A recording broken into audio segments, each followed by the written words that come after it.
नमस्कार, मैं मुकेश कुमार। आज हम सितंबर 2013 में हुआ ज्योग्राफी का थर्ड पेपर हल कर रहे हैं। आने वाले एग्ज़ाम में ये आपके लिए उपयोगी साबित होगा। तो शुरू करते हैं। जो अंग्रेजी माध्यम के स्टूडेंट हैं वो वीडियो को रोककर क्वेश्चन देख सकते हैं। ये देखिए,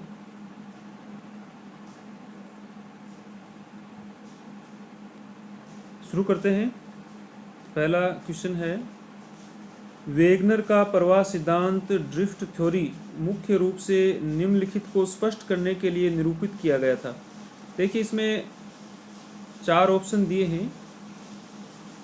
इसमें पहला है हिमयुग, स्थलाकृतियों का वितरण, मुख्य जलवायु परिवर्तन और तटीय प्रदेशों की भूवैज्ञानिक समानताएं। देखिए, हिमयुग, स्थलाकृतियों का वितरण और जो समानताएं हैं, ये जो प्रवाह के प्रमाण हैं उसको प्रकट कर रहे हैं। जबकि वेगनर महोदय खुद एक जलवायु वेता थे और जलवायु परिवर्तनों को स्पष्ट करने के लिए ही उन्होंने अपना सिद्धांत प्रस्तुत किया था। तो सही आंसर होगा इसका सी वाला, मुख्य जलवायु परिवर्तन। अगला क्वेश्चन, निम्नलिखित में से कौन सा समूह अपरदन द्वारा उत्पन्न हुआ है? तो इसमें देखिए, पहला है ड्रमलिन्स, फ्योर्ड और अरेत। तो देखिए, ड्रमलिन है, ये तो निक्षेप से है, तो ये गलत हो गया। बी में दिया है एस्कर, आउटवास, मैदान और हिमोड। तो आउटवास, मैदान और हिमोड ये निक्षेप से हैं, वैसे ही गलत हो गया। सर्क, वी आकार की घाटी और लेविस, लेविस का मतलब तटबंध, प्राकृतिक तटबंध, तो ये नदी के जमाव से हैं, निक्षेप से हैं। और प्लाया, पिनेकल्स, पिनेकल्स और विलेन रंदर। तो जो पिनेकल्स हैं वो लेपिज जो भाग है, उबड़ खाबड़ स्थलाकृति, चुना प्रदेशों में इस प्रकार जो उबड़ खाबड़ स्थलाकृति बनती है उन्हीं को पिनेकल्स कहा जाता है। और पलाया और विलेन रंदर, तो ये डी का ऑप्शन इसमें होगा। अगला क्वेश्चन देखते हैं, प्लेट विवर्तन सिद्धांत के अनुसार निम्नलिखित में से कौन सा परम महाद्वीप है, सुपर कॉन्टिनेंट? तो इसमें देखिए, अफ्रीका, यूरेशिया, दक्षिण यूरोप महाद्वीप और ऑस्ट्रेलिया, ये तो बाद में प्रवाह के बाद बने थे। ये यूरेशिया, यूरोप और एशिया का भाग आपस में जुड़ा हुआ था, और इसके साथ ही अफ्रीका, ऑस्ट्रेलिया भी जुड़े हुए थे, जिसको पेंजिया कहा था। और चारों ओर जो महासागर था, लोरेंशिया, सारे जो महाद्वीप आपस में जुड़े थे उनको पेंजिया कहा था। इसमें सही आंसर होगा यूरेशिया। अगला क्वेश्चन, आनत शैल स्तर पर क्षैतिज रेखा की दिशा क्या होती है? ये वलन से संबंधित हैं। देखिए, ये कोई चट्टान है और वलन या भ्रंश से संबंधित, और इस प्रकार कोई भ्रंश हुआ है तो ये इसकी डीप होती है और ये क्षैतिज, और इस प्रकार से ये झुकाव है इसका। तो इसे हम कहते हैं नतिलंब, नतिलंब कहेंगे इसको। सुंडा प्रायद्वीप किस कारण प्रशांत महासागर में निमग्न हुआ? महासागर के अंदर थोड़ा सा भाग चला गया। सुंडा प्रायद्वीप, ये जो पूर्वी जो द्वीप समूह हैं, सुमात्रा, जावा, इंडोनेशियाई और मलेशियाई के, मलेशिया प्रायद्वीप का जो भाग है उसके अंदर जो छोटे छोटे द्वीप हैं उसी में है सुंडा प्रायद्वीप। और इसमें प्रशांत महासागर में क्यों थोड़ा सा भाग वो डूब गया था? इसका सही आंसर होगा प्लेटों का सागर में निमज्जन से। देखिए, एक होता है निमज्जन और एक होता है उन्मज्जन। तो जो सागर तल से नीचे धंस जाता है तो उसको निमज्जन कहते हैं, और ऊपर उठ जाता है उसे कहते हैं उन्मज्जन कहते हैं। सबडक्शन होता है एक। तो ये सबडक्शन है, निमज्जन है। अगला क्वेश्चन देखते हैं। ये मिलान करना है हमें एंडोजेनेटिक फोर्सेस। ये देखिए इसमें जियोसिंक्लाइन का भूसन्नति, वेदरिंग, अपक्षय और महाद्वीपीय विस्थापन। तो इसमें देखिए कौन सा आंसर होगा, एंडोजेनेटिक फोर्सेज। इसमें आएगा 4, ओरोजेनेसिस, जियोसिंक्लाइन, इससे मध्य सागर, और वेदरिंग, एक्सफोलिएशन, अपपत्रण, और महाद्वीपीय विस्थापन से लोरेंशिया। देखिए सही आंसर होगा सी का। अगला क्वेश्चन, ये भी मिलान करना है। ये महाद्वीपीय प्रवाह से संबंधित टॉपिक हैं, उससे काफ़ी क्वेश्चन आ गए हैं। ये प्रमाण और कौन कौन से प्रमाण हैं उनको हमें मिलान करना है, देखते हैं।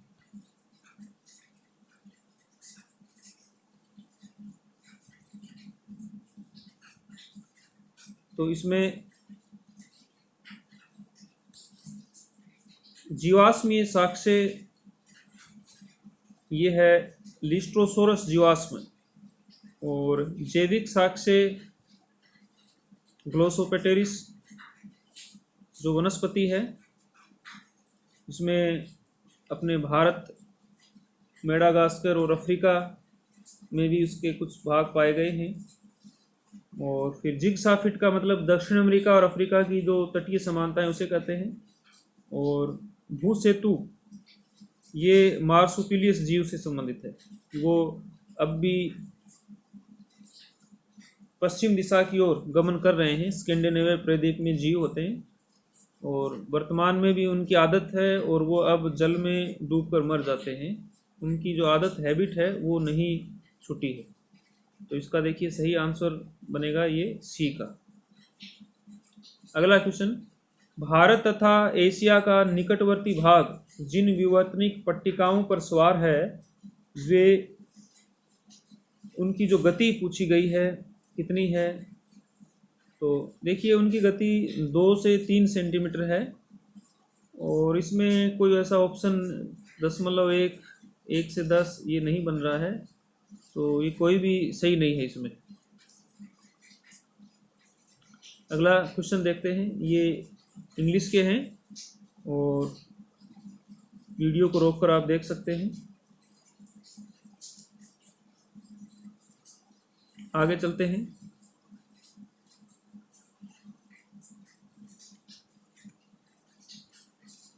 ग्रामीण अधिवास बस्ती सिद्धांत किसने दिया? अच्छा क्वेश्चन है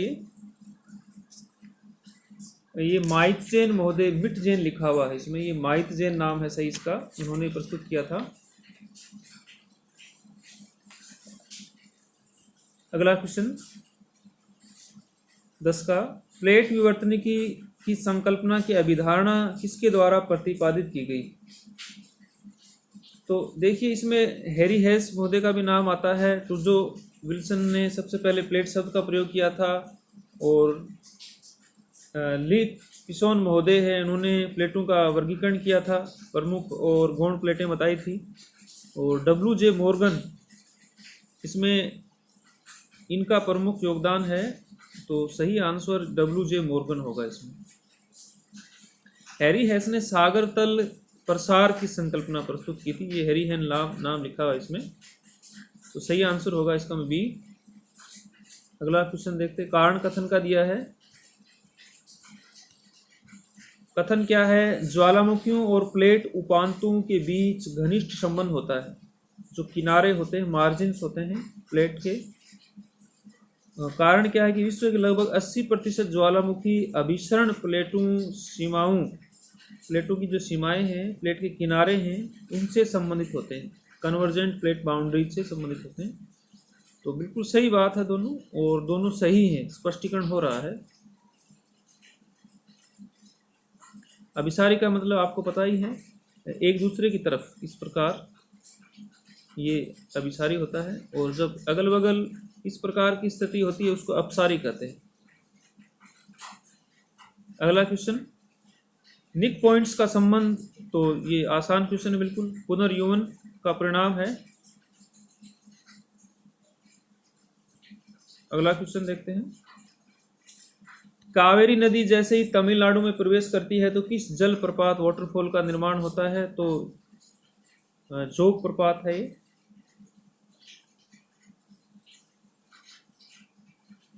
कर्नाटक में तमिलनाडु में प्रवेश करती है तो जोग प्रपात सीमा के ऊपर स्थित है। अगला क्वेश्चन देखते हैं,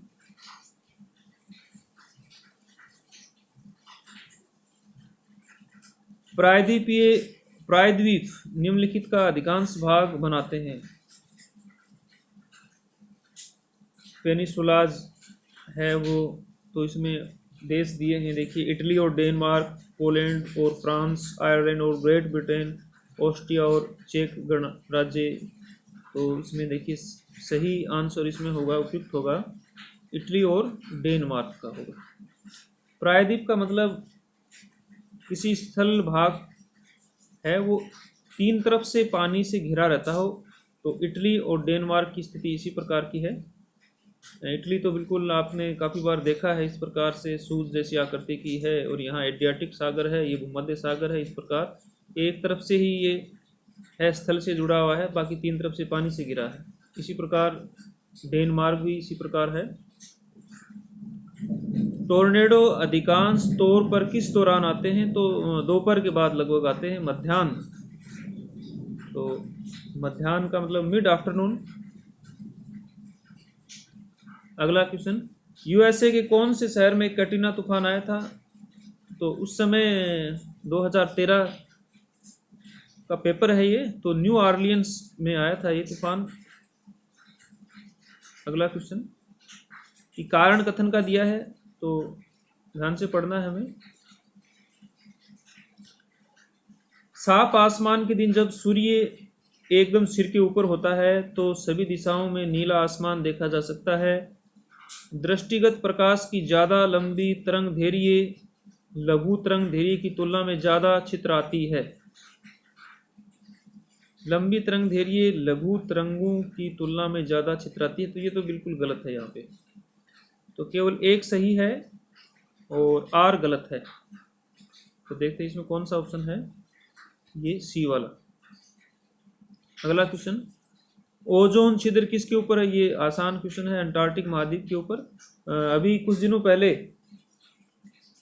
ये मान लीजिए 2 मंथ पहले, ओजोन छिद्र है वो काफ़ी भर गया है, इतना छिद्र नहीं रहा है, वैज्ञानिकों ने खोज की है।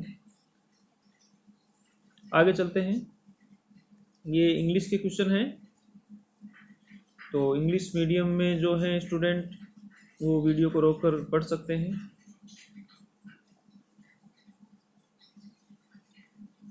चलिए आगे चलते हैं। 19 का क्वेश्चन, अचानक वायु का प्रचंड झोंका जो 1 या 2 मिनट रहता है और फिर सामान्यतः वर्षा अथवा ओलों के साथ शांत हो जाता है, उसको क्या कहते हैं? तो ये अल्पकालिक झंझा होता है, स्वेल। अगला क्वेश्चन कारण कथन का है, बंगाल तथा निकटवर्ती बिहार, उड़ीसा और असम राज्यों के अंदर जो नॉर्वेस्टर आते हैं, बिल्कुल ठीक है, नॉर्वेस्टर कहलाते हैं उनको। नॉर्थ लिखा हुआ यहाँ पे, नॉर्वेस्टर है ये। और कारण दिया है अल्पकालिक झंझा या चक्रवात मुख्य रूप से उत्तर पूर्व से आते हैं। तो उत्तर पूर्व से नहीं आते, क्योंकि उत्तर में तो हिमालय पर्वत है, वहाँ से तो आएंगे कैसे? ये तो बंगाल की खाड़ी में बनने वाले दबाव के कारण उत्पन्न होता है। तो इसमें ए सही है और आर गलत है। अगला क्वेश्चन कारण कथन का दिया है फिर से 21 का, क्षोभण का सघन निचला भाग होता है जिसमें तमाम मौसमी घटनाएं जैसे संघनन एवं तूफान इत्यादि घटती हैं। बिल्कुल ठीक बात है। लगभग औसत रूप से 13 किलोमीटर की ऊंचाई तक है क्षोभ मंडल, और सभी घटनाएं, मौसमी जो घटनाएं होती हैं वो इसी में होती हैं। ऊंचाई के साथ तापमान घटता है, ये भी सही है, लेकिन इसकी व्याख्या नहीं हो रही है, सही व्याख्या नहीं है। अगला क्वेश्चन देखते हैं,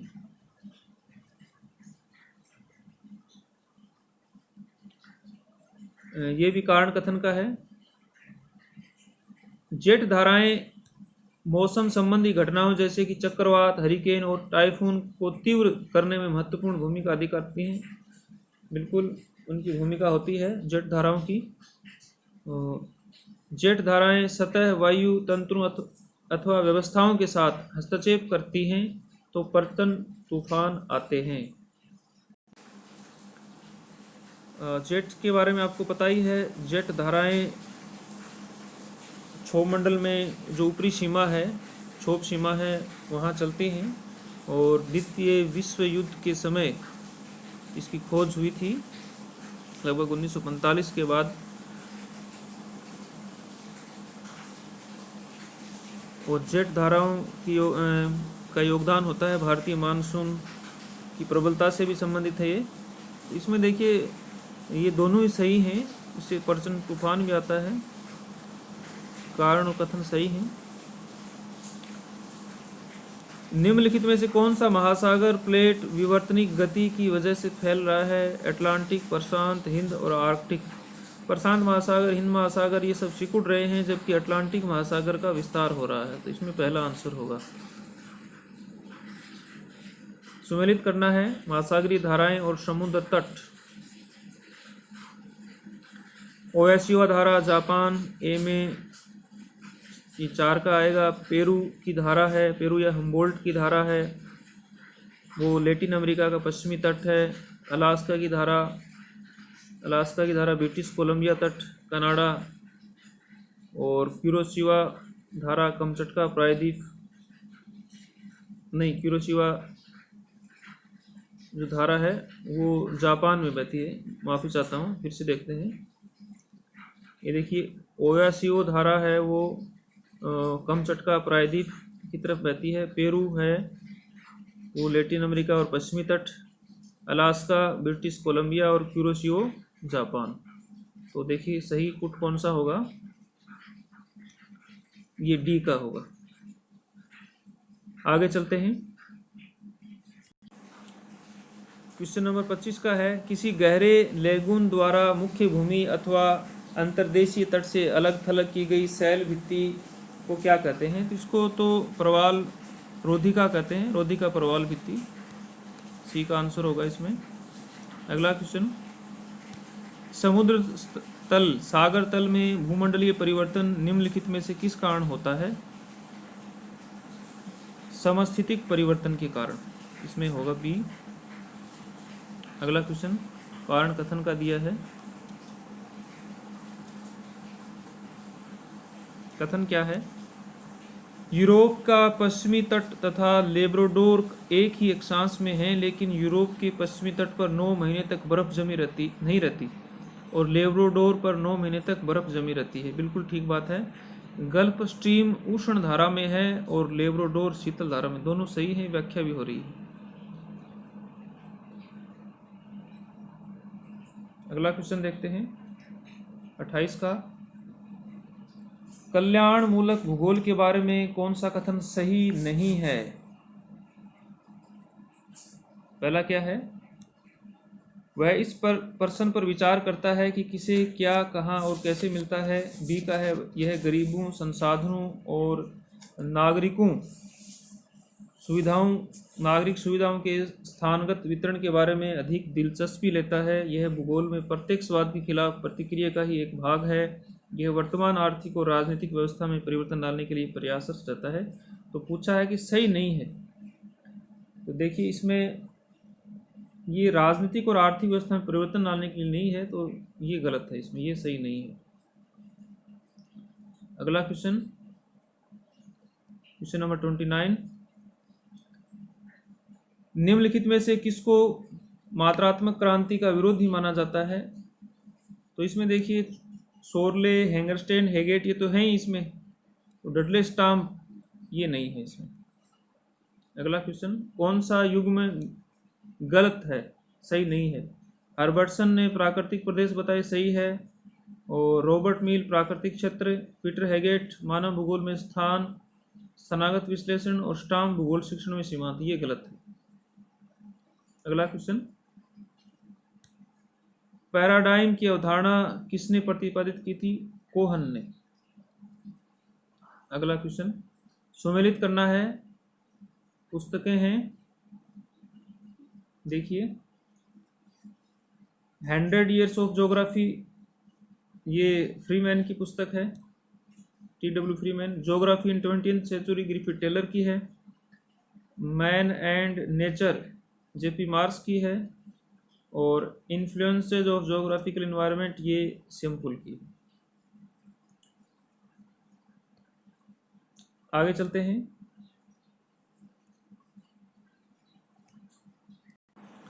33 का क्वेश्चन, धारणी विकास की अवधारणा किस सिद्धांत पर आधारित है? अंतःपीढ़ी हस्तांतरणीयता, सामाजिक न्याय पर सीमा जिम्मेदारी। इसमें आएगा डी का आंसर। देखिए इंग्लिश में क्या लिखा है मैं आपको बता देता हूँ। इसमें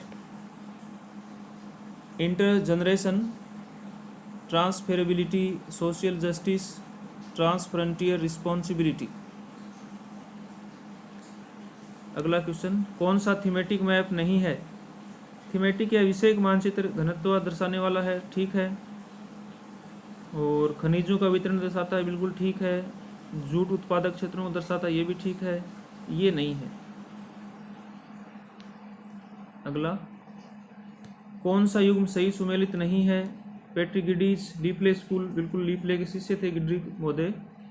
और पेरी नेबरहुड जो इकाइयाँ हैं वो सही है। हॉवर्ड गार्डन सिटी बिल्कुल सही है। ली कार्बूजियर जिन्होंने मास्टर प्लान तैयार किया था चंडीगढ़ नगर का, ये गलत है इसमें। अगला क्वेश्चन, विकासशील के नगरों का भूखंड सामान्य ग्राफ पेपर पर अपने आकार एवं श्रेणी के अनुसार कौन सा होगा? तो विकासशील देशों का भूखंड ये होगा अवतल आकार का, कॉनकेव। अगला क्वेश्चन, नदी और अन्य जलाशयों से दूरी पर अवस्थित बस्तियां क्या कहलाती हैं? शुष्क बिंदु बस्तियां, ड्राई पॉइंट सेटलमेंट्स। अगला क्वेश्चन 38 का देखते हैं। मिलान करना है, आरएन मूल्य दिया है और किस प्रकार का पैटर्न होगा। देखिए इसमें ध्यान में हमें ये रखना है कि जीरो जो होता है, वो बहुत ही गुच्छित माना जाता है, और 2 से अधिक होता है वो समरूप माना जाता है। इसमें देखिए 0 से 0.25 अत्यधिक गुच्छित, 0.9 से 1.1, तो इसमें देखिए क्या आएगा, ये यादृच्छिक, रैंडम। और 1.25 से 1.5 ये आ जाएगा सबसे कम बिखरा हुआ, और ये 1.95 से 2.15 ये समरूप होता है, यूनिफॉर्म। आगे चलते हैं। केंद्रीय स्थानों के बराबर 3, तो ये 3 बाजार को प्रकट करता है, 3 बाजार को, और 4 यातायात या परिवहन को, और 7 प्रशासनिक क्षेत्र है उसको प्रकट करता है। तो इसमें 21 भी ठीक है और 7 भी ठीक है, 36 भी, ये 11 नहीं होता इसमें, 11।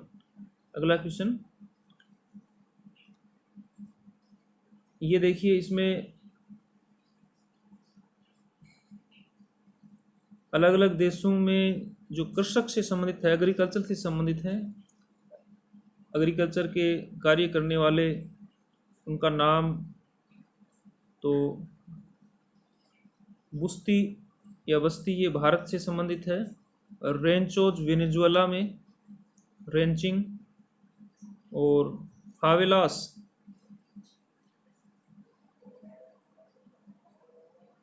जो फावेलास है वो देखते हैं, देखिए एक सेकंड, ये देखते हैं।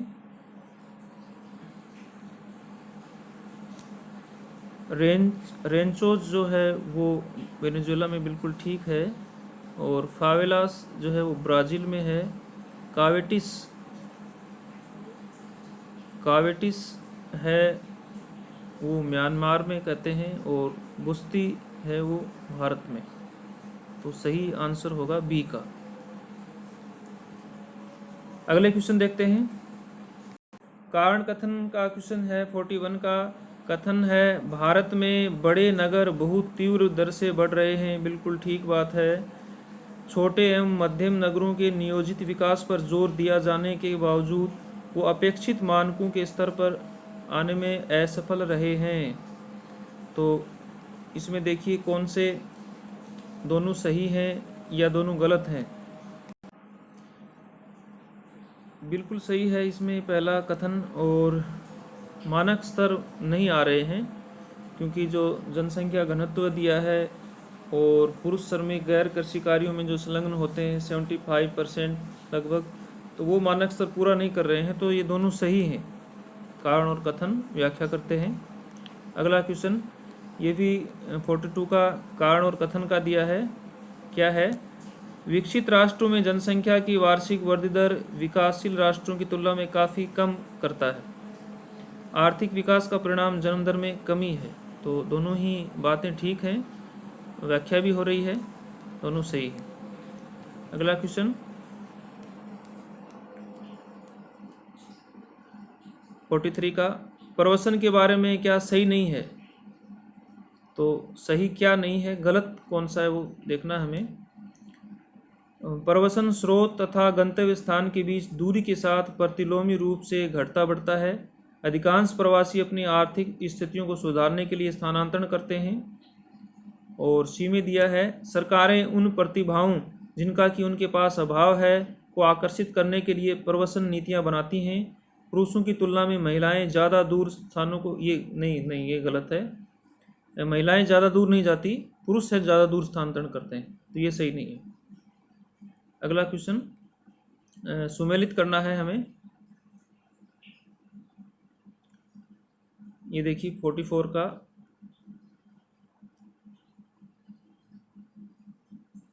ये प्रसव उत्तरोत्तर मृत्यु आयु 28 दिन से 364 दिन इसमें, और CMR आयु ये है 5 वर्ष से कम, और नवजात मृत्यु ये 28 दिन से कम, और IMR आयु ये 1 वर्ष से कम। तो इसमें देखिए सही होगा सी का ऑप्शन होगा। आगे चलते हैं। क्वेश्चन नंबर 45 का देखते हैं। ये भी कारण कथन का है। विश्व में जनसंख्या का वितरण अत्यधिक असमान है। बिल्कुल सही है। मानवीय बस्ती के लिए अनुकूल वातावरणीय स्थितियां प्रत्येक जगह भिन्न है। बिल्कुल ठीक है, सब जगह समान नहीं है। तो कारण और कथन सही है, व्याख्या भी करता है।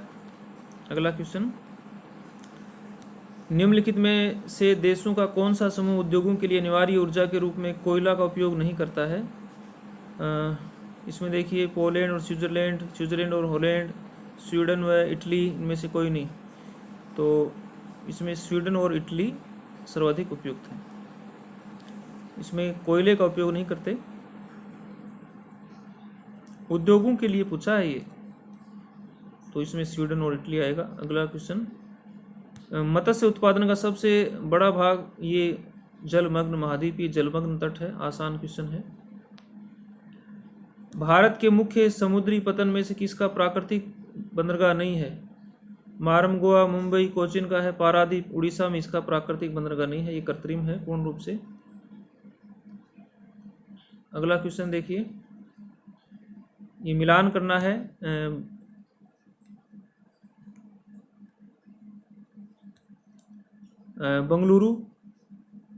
बंगलुरु मशीन औजार हवाई पीथमपुर, मंगलोर, औरंगाबाद। अच्छा, ये उद्योग और नगर हैं, उनको मिलान करना है हमें। इसमें देखिए जो बंगलुरु है वो हवाई जहाज निर्माण से संबंधित है। पीथमपुर है वो मोटर कार से संबंधित है। मंगलोर मंगलोर है वो मशीन औजार निर्माण से है, और औरंगाबाद है वो इंजन और कोच निर्माण से संबंधित है। तो देखिए इसमें सही आंसर क्या होगा, ये होगा ए का। अगला क्वेश्चन, इसमें भी सुमेलित करना है। इसमें काफ़ी क्वेश्चन है सुमेलित करने वाले, तो ज़्यादा समय लग रहा है इसलिए मैं जल्दी जल्दी ही इसको कंप्लीट करने की कोशिश कर रहा हूँ। इसमें देखिए वेबर का सिद्धांत औद्योगिक अवस्थिति का ए में 4 आएगा, वॉन थ्यूनन का कृषि अवस्थिति, और क्रिस्टोलर का केंद्रीय स्तन सिद्धांत, और वीवर का फसल संयोजन। तो इसमें देखिए कौन सा आंसर होगा, इसमें होगा बी का आंसर होगा ये। अगले क्वेश्चन देखते हैं, क्वेश्चन 51 का, ये भी कारण कथन का दिया है। कथन है वस्तुओं और सेवाओं के उपयोग का पैटर्न एक देश से दूसरे देश में भिन्न होता है। बिल्कुल ठीक बात है। जनसंख्या वितरण एक देश से दूसरे देश में भिन्न होता है, बिल्कुल सही है, लेकिन व्याख्या नहीं हो रही है इसकी, तो इसमें बी का आंसर होगा। अगला क्वेश्चन, लिंच के अनुसार जो तत्व शहरी वातावरण के पहचानने में हमारी सहायता करते हैं वे होते हैं। तो वे पथ, सीमाएं, डिस्ट्रिक्ट, गांठ एवं भूमि चिन्ह। देखिए इसमें पथ, बाउंड्रीज, सीमाएं, डिस्ट्रिक्ट्स और नोड्स एंड लैंडमार्क, ये गांठ दिया, नोड्स हैं ये, लैंडमार्क्स। निम्नलिखित में से कौन सा सिद्धांत आर्थिक कर रेंट की अवधारणा पर आधारित है। ये कृषि भूमि उपयोग का जो सिद्धांत है वो लगान या रेंट पर आधारित होता है। अगला क्वेश्चन, हरित क्रांति एक प्रकार तकनीकी पैकेज है जिसमें शामिल है। तो हरित क्रांति में बीजों की अधिक उपज वाली किस्में, हाइब्रिड जो किस्म के बीज होते हैं वो बिल्कुल ठीक है, पहला आएगा इसमें। और चकबंदी सुधार ये नहीं होता, इसमें सुनिश्चित सिंचाई सुविधा भी होती है, रासायनिक और होते हैं। तो 1, 3 और 4, तो ये सी का आंसर होगा इसमें। ये चकबंदी नहीं होता इसमें। 55 का क्वेश्चन है, सुमेलित करना है। कलपक्कम तो पता है आपको, न्यूक्लियर प्लांट है तमिलनाडु में। झरिया झारखंड में है, कोल माइनिंग से संबंधित है। मथुरा में ऑयल रिफाइनरी है, और नेपानगर ये कागज़ उद्योग न्यूज़ प्रिंट के लिए प्रसिद्ध है। अगला क्वेश्चन कारण कथन का है। कथन क्या है, अधिकांश परिवहन नेटवर्क शाखाओं के रूप में फैले नेटवर्क के रूप में प्रारंभ होता है, क्योंकि सार्वजनिक या निजी एजेंसियां जो उनका निर्माण करती हैं उनकी प्रथम प्राथमिकता सभी बिंदुओं को जोड़ना होता है। बस सही है दोनों, लेकिन व्याख्या नहीं हो रही है, तो व्याख्या नहीं होती इसकी। अगला क्वेश्चन,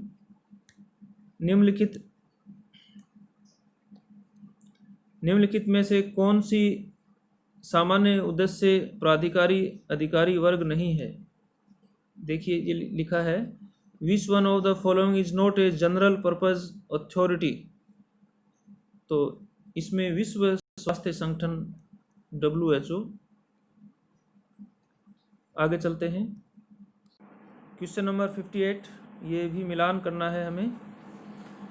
ऑस्ट्रिक परिवार, द्रविड़ परिवार, चीनी तिब्बती परिवार और इंडो आर्य परिवार, आगे ये प्रमुख जो जनजातियाँ इससे संबंधित वो दिया गया है यहाँ पर। तो देखिए ऑस्ट्रिक जो परिवार है वो संथाल जनजाति से संबंधित है, इसमें ये पहला सही है इसमें। फिर द्रविड़ परिवार है वो कारुख ओराव, और चीनी तिब्बत जो है वो बोडो, और इंडो आर्यन परिवार बोडो प्राकृत ही आएगा। तो बी का आंसर है इसमें सही। अगला क्वेश्चन, नगरों की व्यवस्था के भीतर व्यवस्था में नगर के अध्ययन के रूप में नगरीय भूगोल को किसने परिभाषित किया है। नगरों की व्यवस्था के भीतर व्यवस्था में नगर के अध्ययन के रूप में नगरीय भूगोल, तो ये बेरी जो महोदय हैं, BJL बेरी, इन्होंने ये परिभाषा दी थी। अगला क्वेश्चन कारण कथन का है। क्षेत्रीय विकास नियोजन खंडीय नियोजन से उत्पन्न क्षेत्रीय विषमताओं की समस्या का समाधान करता है। खंडीय नियोजन क्षेत्रीय संतुलन की उपेक्षा करता है और खंडों के विकास पर ध्यान केंद्रित करता है, और क्षेत्रीय विकास नियोजन चित्रित क्षेत्रों की वृद्धि एवं विकास पर ध्यान देता है। तो सही है, ये दोनों सही हैं, व्याख्या कर रहे हैं। अगला क्वेश्चन देखते हैं 61। ज्योग्राफी ऑफ पीस, ये स्पाइकमैन की पुस्तक है। किसने समुद्री शक्तियों को महत्व दिया और रिमलैंड का सिद्धांत प्रतिपादित किया? क्योंकि समुद्री शक्तियों में हार्टलैंड के चारों ओर रिम बनाने की योग्यता होती है, तो ये स्पाइकमैन। अगला क्वेश्चन, मैकाइंडर ने जिस आधार क्षेत्र पिवट एरिया की संकल्पना की है, जिसे उसने केंद्रीय महत्व दिया, तो उसमें वोल्गा का क्षेत्र और पूर्व में पूर्वी साइबेरिया को शामिल किया था, सी का। तो मैकाइंडर से संबंधित और स्पाइकमैन से संबंधित एक क्वेश्चन जरूर आता है, अब की बार भी आपको देखने को मिलेगा। कारण कथन का 63 का क्वेश्चन कथन है, नियोजन क्षेत्र सामान्यतः प्रशासनिक क्षेत्रों के अनुरूप होते हैं। ठीक है, समरूप प्रशासनिक क्षेत्रों में योजना का क्रियान्वयन सुविधाजनक होता है। तो ठीक है, दोनों सही कह रहे हैं, और कारण और कथन की व्याख्या भी हो रही है। नहीं, इसकी व्याख्या नहीं हो रही है, माफी चाहता हूँ। समरूप प्रशासनिक क्षेत्रों में योजना का क्रियान्वयन सुविधाजनक होता है, ये ऊपर और नीचे की बातों में अंतर है, तो व्याख्या नहीं हो रही, पहला आंसर है इसमें। अगला, भाखड़ा नागल परियोजना, तो भाखड़ा नागल ये पंजाब, हरियाणा और राजस्थान की है। अगला क्वेश्चन नंबर 65। पश्चिमी घाट की श्रेणियों को स्थानीय भाषा में सह्याद्री भी कहते हैं, किस राज्य में पाई जाती हैं? देखिए, सह्याद्री वो कोई एक पर्वत नहीं है, वो पूरा पश्चिमी घाट है प्रमुख रूप से, लेकिन महाराष्ट्र वाला जो भाग है उनको कहा जाता है, तो सही आंसर इसमें होगा महाराष्ट्र। अगला क्वेश्चन, ये भी कारण कथन का है। देखिए, इसमें 30+ क्वेश्चन कारण कथन के हो गए हैं, काफ़ी क्वेश्चन है। कथन दिया है, प्रायद्वीपीय भारत में सिंचाई के मुख्य स्रोतों में से एक टैंक सिंचाई है। ठीक है, प्रायद्वीपीय क्षेत्र में अधिकांश नदियां मौसमी होती हैं। ठीक है, नदियां मौसमी भी होती हैं और वहाँ तालाब बनाकर सिंचाई की जाती है, व्याख्या करता है, सही है। अगला क्वेश्चन, भारत में टाउन एंड कंट्री प्लानिंग के विकास में अत्यंत महत्वपूर्ण भूमिका अदा करने वाली घटनाओं को उनके घटने के अनुक्रम में व्यवस्थित करना है।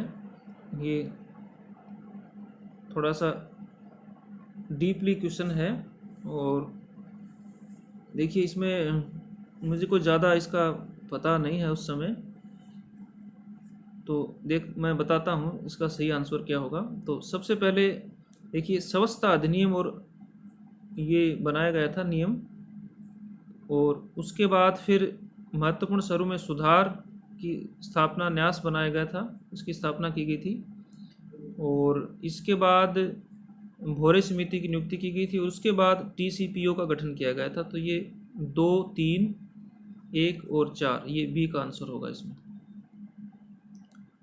अगला क्वेश्चन देखते हैं, विश्व को निरूपित करने वाली मिलियन सीट्स, तो लगभग 136 ये है इसका आंसर। अगला क्वेश्चन, सम्मिलित करना है, भूआकृतिक मानचित्र का पैमाना और समोच्च रेखाओं का अंतराल फुट में दिया है। तो देखिए, मिलियन सीट में सबसे ज़्यादा होता है, मिलियन सीट में होगा 500, और उसके बाद 1 इंची सीट है और उसमें होगा 50, 1/4 इंच में होगा 250, और आधा इंच, ये आधार नहीं है, आधा इंच है, हाफ, और इसमें होगा 100। तो ये सही आंसर होगा इसमें, देखिए कौन सा बनता है, सी का, ये वाला सी का। अगला क्वेश्चन, सम्मिलित करना है इसमें देखिए प्लेनीमीटर है, तो प्लेनीमीटर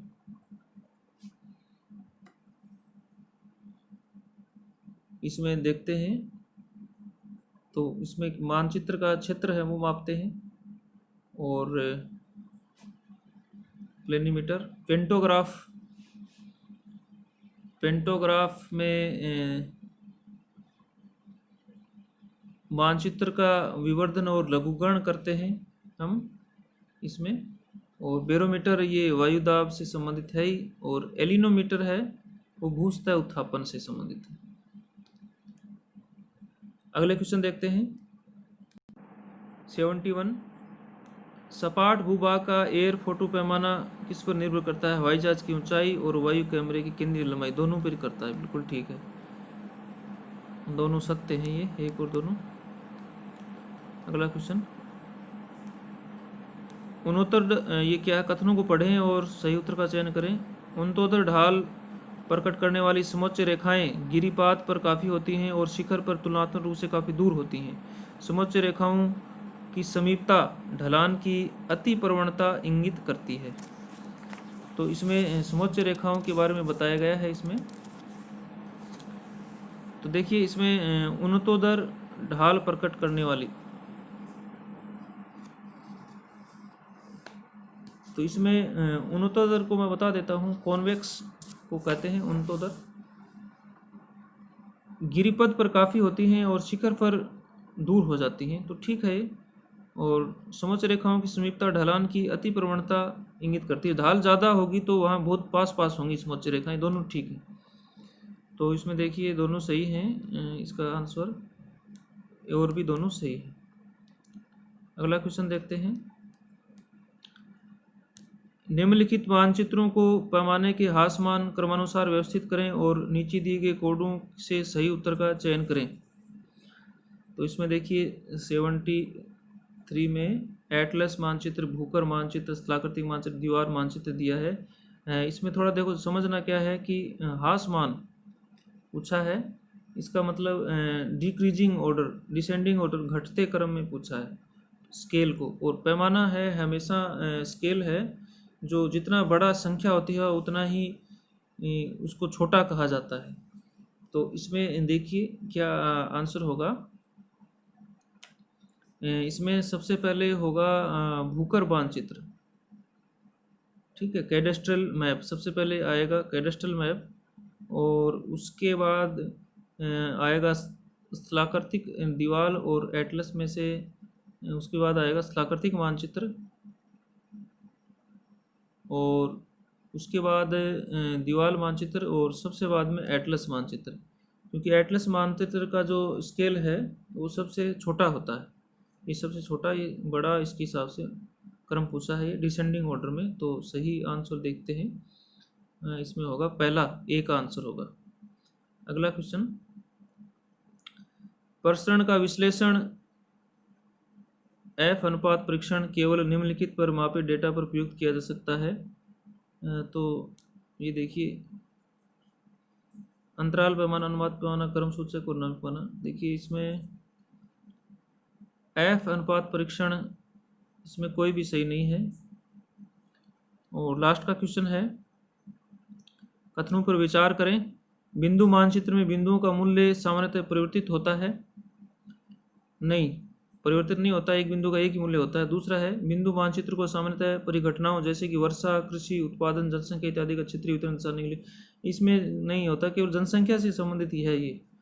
तो ये दोनों ही गलत हैं, दोनों ही गलत है, इसमें कोई सही नहीं है। इसमें देखते हैं ऑप्शन में है, हाँ, न तो एक नहीं भी, दोनों ही ये गलत है। तो ये मैंने देखिए जल्दबाजी में ये अपलोड किया है, और माया जी ने ये पेपर मुझे उपलब्ध करवाया, हालांकि उसके ऊपर किसी का ऐड लिखा हुआ था, तो उसको हटाने के लिए मैंने उसको हटा दिया।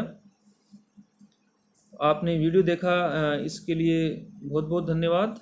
और माफ़ी चाहूँगा, मैं जल्दबाजी में इसका ज़्यादा एक्सप्लेनेशन भी नहीं कर पाया। आप वीडियो को शेयर करें, लाइक करें। जय हिंद।